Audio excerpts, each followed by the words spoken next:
국어 사전에서 아끼다 단어의 뜻을 찾아보면 첫 번째는 물건이나 돈, 시간 따위를 함부로 쓰지 아니하다. 두 번째는 물건이나 사람을 소중하게 여겨 보살피거나 위하는 마음을 가지다 라는 뜻이 나옵니다. 오늘 제가 여러분들과 같이 생각해볼 이야기는 후자에 속하는데요. 여러분들은 스스로를 소중하게 여기시나요? 그래서 여러분을 아끼시고 계시나요?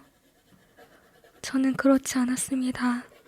아주 어릴 적부터 스스로를 미워하거나 심할 때는 내가 자기 업무를 하고 있구나 라고 생각될 정도가 일상이었습니다.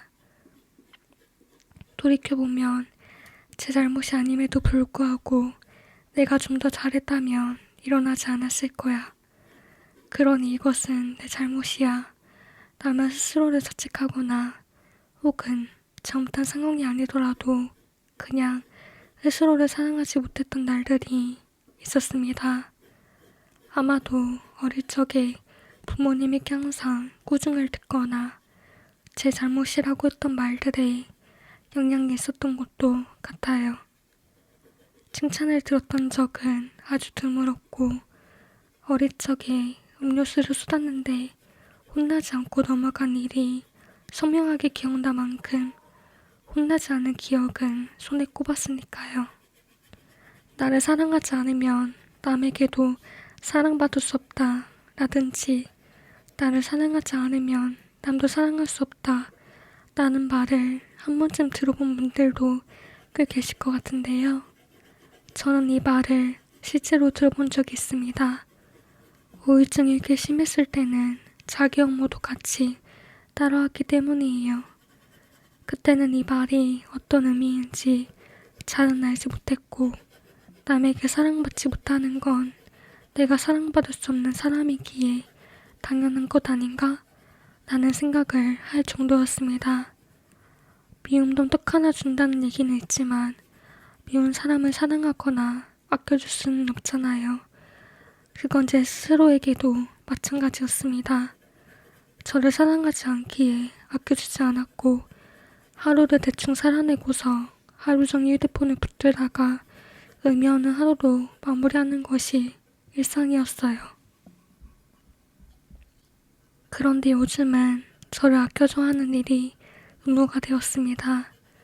대학교를 다니면서 취업 동아리나 학생회에서 부캐팅과 회장을 맡거나 조별 과제를 할 때 조장을 하는 일이 잦았고 여러 가지 공동체에 속하는 일들이 많았는데요.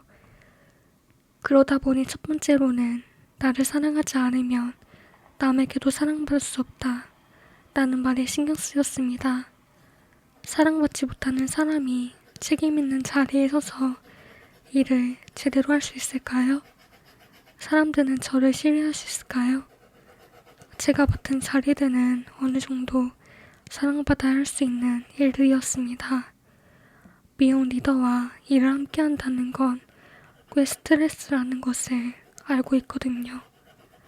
그러니 미혼 리더가 되고 싶지 않아서 저를 적당히 아끼고 사랑해야겠다고 생각했습니다. 두 번째로는 저를 아껴주지 않으니 일정 관리나 여러 가지 일에 차질이 생긴다는 점이었습니다. 대충 하루를 살면 저에게만 피해가 가는 것이 아니라 업무 조율을 하고 할 일을 해내야지 타인들에게 피해가 가지 않았기에 저에게 저를 아끼는 것이 책임을 지는 방식이었습니다. 마지막으로는 저를 스스로 사랑하기를 바라며 저를 사랑하는 사람들이 존재했기 때문이에요. 그런 사람을 사랑하고 사랑받다 보니 나를 적당히 사랑하고 아끼는 일은 그 사랑에 보답하는 방식이 되었습니다. 그러니 저에겐 저를 적당히 아낀다는 것이 일종의 의무이자 타인을 사랑하는 방식이기에 적당히 아낀다는 것은 생각보다 어렵지 않은 일이었습니다. 나를 아주 심하게 다그치지도 미워하지는 않고 맛있는 것을 먹이고 적당한 휴식과 일을 병행한다는 것, 그리고 내가 나를 적당히 아끼고 있다는 것을, 아껴야 한다는 것을 잊지 않는 것들이에요. 혹시나 저처럼 자신을 스스로 비호하고 아끼지 않았던 분들이 계시다면 한 번쯤은 생각해 보셨으면 좋겠어요. 여러분들이 스스로를 아껴주길 바라는 마음이 여기 있으니까요. 여러분들은 스스로를 어떻게 아끼시고 계시나요?